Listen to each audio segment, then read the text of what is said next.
কোনো রকম পুঁজি খাটাননি, শুধু কইয়ের তেলে কই ভেজেছেন আশিকুর রহমান লস্কর। বন্দরনগরী চট্টলার এই অখ্যাত ব্যবসায়ীর কাছে জালিয়াতি যেন এক শিল্প। চাতুরি করে দেশের ব্যাংক থেকে নেওয়া বিপুল অঙ্কের ঋণের টাকা কৌশলে পাচার করে তা বিদেশে গড়েছেন বাহারি সম্পদ। এসব ঋণের টাকা দিয়ে গড়েছেন দুবাই সাম্রাজ্য। আর এই বিষয়ে সমকাল সংবাদ পর্যালোচনায় আজকে আমাদের সঙ্গে যুক্ত আছেন সমকালের বিশেষ প্রতিনিধি ওবায়দুল্লাহ রনি। তার কাছ থেকে বিস্তারিত জানবো। সঙ্গে আছি শাহাদাত তনিম। ওবায়দুল্লাহ রনি, সমকাল সংবাদ পর্যালোচনায় আপনাকে স্বাগত জানাচ্ছি। ধন্যবাদ আপনাকে। আপনার কাছ থেকে একটু জানতে চাই, একটি ব্যাংক থেকে কিভাবে ঋণ নিয়ে বিদেশে পাচার করা যায়, এই সুযোগটি আশিকুর রহমান লস্কর কিভাবে পেল? নিশ্চয়ই সে একা গিয়ে ওইখান থেকে টাকা নিয়ে চলে গেছে, পাচার করছে, এরকম তো আর হয় না। এটা নিশ্চয়ই অনেকগুলো মেকানিজম এখানে আছে এবং সেই মেকানিজম সবগুলা যখন মানে কম্প্রোমাইজড হয়েছে তখনই কিন্তু আলটিমেট এই টাকাটা সে নিতে পারছে। এটা এখানে ধরেন এবি ব্যাংক, সে মেনলি হলো এবি ব্যাংকের মাধ্যমে হয়েছে, যদিও আরও বেশ কয়েকটা ব্যাংক এখানে ইনভলভমেন্ট আছে। তো এই ব্যাংকে সে যেটি করেছে যে এলসি খুলেছে। এলসির ধরেন সাধারণভাবে যেটি হয় যে অনেক ক্ষেত্রে এলসির এগেনস্টে মাল আসে নাই, এটা আমরা যেটা অনুসন্ধান করে পেয়েছি।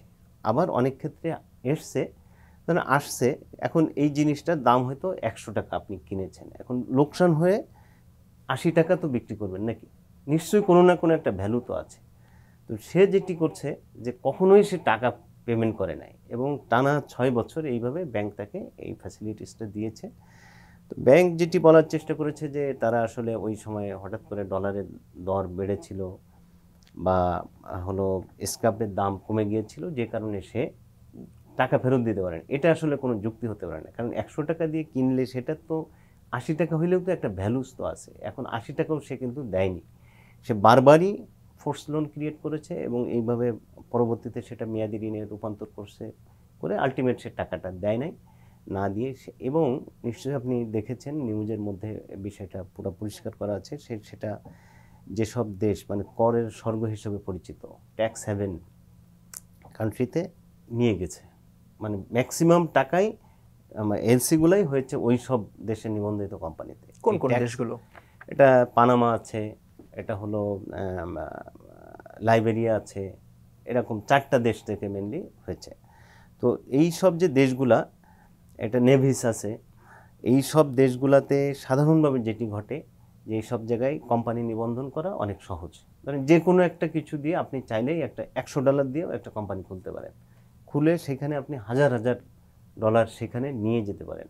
এটাকে ব্যাংকিং পরিবেশ পার্কিং অ্যাকাউন্ট বলে আর কি। মানে ধরেন আমি একটা অ্যাকাউন্টে ব্যবহার করছি পার্কিং হিসাবে, ওইখানে পার্ক করে এরপরে ধরেন সরাসরি অস্ট্রেলিয়ায় কিন্তু সে টাকা নিতে পারবে না, কানাডায় টাকা নিতে পারবে না, সেখানে একটা প্রক্রিয়া আছে বাংলাদেশ থেকে নিতে গেলে। ওইটা একটা বিজনেস অ্যাকাউন্ট খুলে ওইখানে প্রথমে টাকাটা নিয়ে সেখান থেকে এরপরে দুবাইতে নিয়েছে, কানাডায় নিয়েছে, নিয়ে সেখানে তো বিশাল বিত্ত বৈভব করে ফেলেছে সে। দেশে প্রায় 2,500 কোটি টাকার খেলাপি, কিন্তু দেশের বাইরে এখন অনেক ধনী একজন ব্যক্তি এবং তার দেখেছেন নিশ্চয়ই যে 62টা বাড়ি দুবাইতে কিনেছে, আর 3টা অ্যাপার্টমেন্ট কিনেছে তার নিজের নামে 3টা অ্যাপার্টমেন্ট কিনেছে কানাডাতে। তো এখানে একটা বিষয় বলে রাখা ভালো, আমাদের নিউজে অবশ্য বিষয়টা উল্লেখ করা আছে, ওইখানে আরও 4টা অ্যাপার্টমেন্ট ধারণা করা হচ্ছে সেটিও তার। হ্যাঁ, কারণ আমরা যে সোর্স থেকে আমরা ইনফরমেশন পেয়েছি সেখানে ওই দেশে আশিক লস্কর নামে আরও 4টা প্রপার্টি তার আছে। আরেকটি বিষয় একটু জানতে চাই আপনার কাছ থেকে, দুবাই সহ যে সকল দেশে তার সাম্রাজ্য গড়েছে, সেই সকল দেশে যখন এই সম্পদগুলো সে কিনলো, তার কাছ থেকে কি কিভাবে তার অর্থের উৎস কি সেটি জানতে চায়নি দেশগুলো? না, এটা খুবই একটা ভালো কোশ্চেন। এটা আসলে ঠিকই বলেছেন যে এই সব মানে উন্নত দেশগুলা, এখানে কিন্তু একটা সংকট রয়েছে যে আমাদের দেশে যেমন বাইরে থেকে টাকা আনা কিন্তু অনেক টাফ, মানে কেউ যদি পাচার করে বাংলাদেশে আনতে চায় সেটা কিন্তু খুবই টাফ। কিন্তু এই সব দেশে ইভেন ইউএসএ সহ, ইউএসএ বলেন, পশ্চিমা দেশ বলেন, ইউরোপীয় দেশগুলা বলেন, এই দুবাই, সিঙ্গাপুর বলেন, এই সব দেশে বাংলাদেশ থেকে অর্থ পাচার যে হচ্ছে বেশিরভাগ কিন্তু এইসব দেশে নিয়ে হচ্ছে। এটা মানুষ উন্নত জীবনযাপনের জন্য বাংলাদেশ থেকে বিভিন্ন উপায়ে অবৈধ উপায়ে ইনকাম করে সে ওই টাকাটা ওইখানে নিয়ে গেছে। তো যেটি যে বাংলাদেশে কিন্তু বাংলাদেশের ক্যাপিটাল অ্যাকাউন্ট ওপেন না, তার মানে আমি চাইলেই যে আরেক দেশে বিনিয়োগ করতে পারি সেটা কিন্তু আমি পারি না। আমার একটা প্রসেস মেনটেন করতে হয়, সেটা হলো বাংলাদেশ ব্যাংকের পারমিশন নিতে হয়। এখন এরা কেউই কিন্তু ইনি পারমিশন নেন নাই, পারমিশন না নিয়েই এই টাকাটা নিয়ে গেছেন।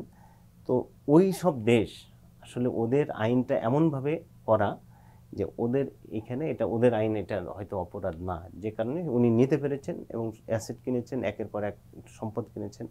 আমাদের নিউজে যেটি আছে যে ধরেন উনি সেকেন্ড, তাহলে ফার্স্ট হলো সাইফুজ্জামান চৌধুরী জাবেদ, যিনি খুবই আলোচিত দেশে অর্থ পাচারকারী হিসাবে। ওনার কিন্তু ওইখানে 226টা প্রপার্টিজের ইনফরমেশন আছে। আমরা যেটা জেনেছি যে উনি দুবাইতে বিভিন্ন সময় 226টা প্রপার্টিজ কিনেছেন, সেটা আবার বিক্রিও করেছেন। আবার জাবেদ তো নিশ্চয়ই জানেন যে অন্যান্য দেশেও, কানাডাতেও তার বিপুল সম্পত্তি আছে, ইউকেতে আছে, মানে বিভিন্ন দেশে তার, ইভেন ইউএসএতেও তার অনেক অ্যাসেট আছে। তো এই সব দেশগুলো আসলে এই টাকার উৎস সম্পর্কে ওদের এমন একটা আইন করা আছে যে টাকার উৎস সম্পর্কে জানতে চায় না। আর দুবাইয়ের যেটা যদি বলেন, দুবাইতে ক্যাশ টাকা নিয়েও প্রপার্টি কেনা যায়। যে ধরুন কেউ বাংলাদেশ থেকে একদম ক্যাশ ফর্মে নিয়ে গেল, নিয়েও ওইখানে প্রপার্টি কেনার ব্যবস্থা আছে।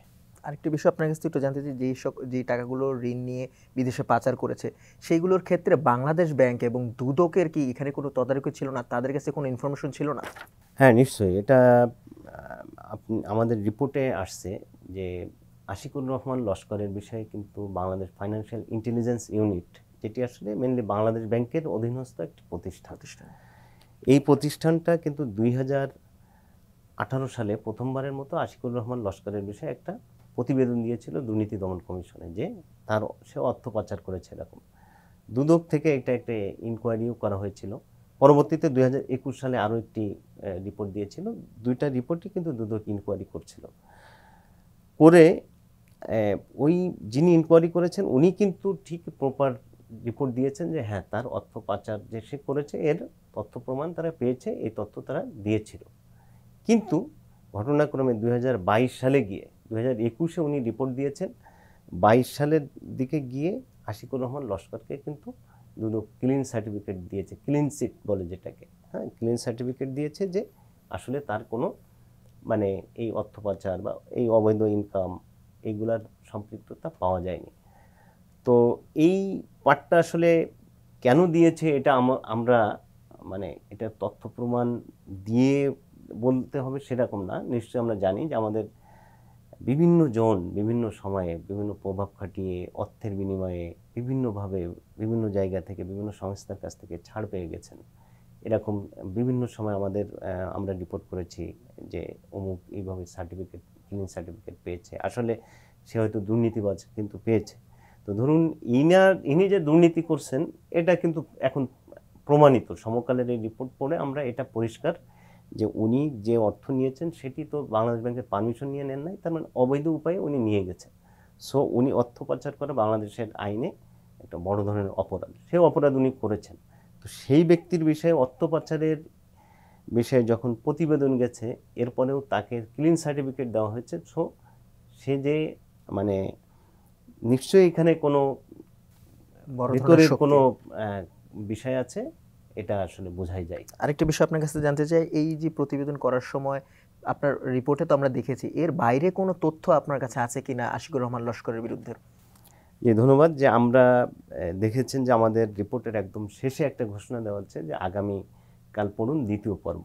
হ্যাঁ, তো আসলে দ্বিতীয় পর্বে আমাদের আরও নিশ্চয়ই সেটা সবার কাছে হয়তো আরও ইন্টারেস্টিংই মনে হবে, এরকম কিছু ইনফরমেশন আমরা এখানে দিয়েছি। আমরা যে যোগসাজশের কথা বলেছি, এই যোগসাজশ যা করছে ব্যাংক, এখন ব্যাংকের লোকজন তো একদম মানে তারাও আসলে অনেকেই অনেক ধরনের প্রপার্টিজের মালিক হয়েছে বিভিন্ন জায়গায়, সেসব বিষয় আমরা জানতে পেরেছি, যেটা হয়তো আগামীকাল আমরা আরও ডিটেল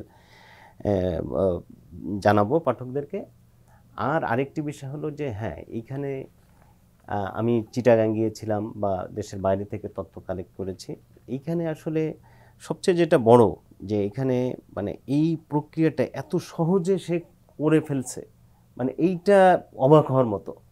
যে একদম স্বল্প পরিচিত একজন ব্যক্তি, ওনার কিন্তু দেশে আসলে আগে মানুষজন ওনাকে ওইভাবে চিনত, চিটাগাং অঞ্চলে তার কিছু পরিচিতি আছে, মানে তার নির্দিষ্ট ধরেন কিছু বিজনেস টাইকুন আছে যাদের নাম বললেই মানুষ চেনে, সে কিন্তু এরকম কোনো ব্যক্তি না। এরকম একজন ব্যক্তি একদম মানে অখ্যাত একজন ব্যক্তি, সে 2,500 কোটি টাকার লোন নিয়ে চলে গেল দেশের বাইরে, এত প্রপার্টি করে ফেললো দুবাইতে, যেখানে মানে একদম আমাদের অর্থ পাচারকারীদের একটা হাব বলা হচ্ছে, সেখানে সে সেকেন্ড প্রপার্টি হোল্ডার হয়ে গেল বাংলাদেশিদের মধ্যে। নিশ্চয়ই এটা আসলে আমাদের দেশের জন্য এটা একটা মানে সরকারি সংস্থাগুলোর আরও দায়িত্বশীল হওয়া উচিত, যে মানে তার বিষয়ে তথ্য আসছিল কিন্তু আড়ালে থেকে গেছে। তো এই যে আড়ালে থাকছে, এইখানে কেন থাকলো এই আড়ালে? ব্যাংকের যেসব কর্মকর্তারা এটার সঙ্গে ইনভলভমেন্ট ছিল তাদেরকে আসলে এখন পানিশমেন্টের আওতায় এতদিন আনা হয়নি, কেন আনা হয়নি? এবং আপনি যেটা আগেই বললেন যে সেন্ট্রাল ব্যাংক বা দুদক, ধরেন সেন্ট্রাল ব্যাংকেরও কিন্তু এখানে দায় আছে, যে সে একটি প্রতিবেদন দিয়েই ক্ষান্ত হলে হবে না, যে তার হ্যাঁ অবশ্য এই ক্ষেত্রে আমি বলবো যে বাংলাদেশ ব্যাংক 2 দফা দুদকে প্রতিবেদন দিয়েছে, কারণ বাংলাদেশ ব্যাংকের কিন্তু এখানে একটা সীমাবদ্ধতা আছে যে বাংলাদেশ ব্যাংক চাইলে কারো বিরুদ্ধে মামলা করতে পারে না, মামলা করতে হয় দুদক, এনবিআর, সিআইডি এদের। সো বাংলাদেশ ব্যাংক সাধারণত এই প্র্যাকটিসে অবলম্বন করে। এখন তাদেরকে প্রতিবেদন দেওয়ার পরে তারা যদি ব্যবস্থা না নেয়, আমার যেটা মনে হয় যে এটি বাংলাদেশ ব্যাংক ওই সময়ই হয়তো প্রেসকে জানাতে পারতো যে আমরা এরকম একটা প্রতিবেদন দিয়েছি, কিন্তু দেখো তারা কিন্তু ব্যবস্থা নেয়নি। এখন কেন নিল না? তখন তাহলে তারা কিন্তু জবাবদিহিতার আওতায় আসতো। তো এই জন্য এই সব বিষয়গুলো আসলে এখন আমার মনে হয় এখন একটা চেঞ্জের পরে কিন্তু এই গভর্নমেন্ট সবচেয়ে বেশি জোর দিয়েছে অর্থ পাচার হওয়া, অর্থ ফেরত আনার ক্ষেত্রে।